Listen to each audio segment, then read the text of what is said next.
গাজায় মানবিক সহায়তা নিয়ে যাওয়া গ্লোবাল সুমুদ ফ্লোটিলা আটকের ঘটনায় ইসরায়েলের বিরুদ্ধে তীব্র নিন্দা জানিয়েছে মালয়েশিয়া।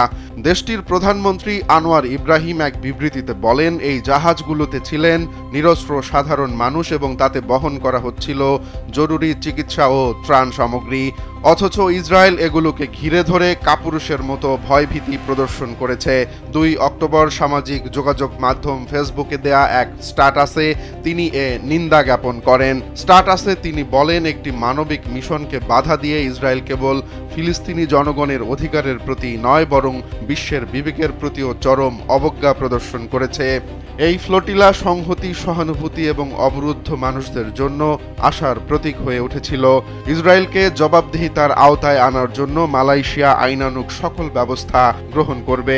আমাদের জনগণের নিরাপত্তা এবং মর্যাদা সবচেয়ে বেশি গুরুত্বপূর্ণ। স্ট্যাটাসের শেষে তিনি বলেন, যতদিন ফিলিস্তিনি জনগণ তাদের মৌলিক অধিকার এবং আকাঙ্ক্ষা থেকে বঞ্চিত থাকবে, মালয়েশিয়া তাদের পাশে থাকবে।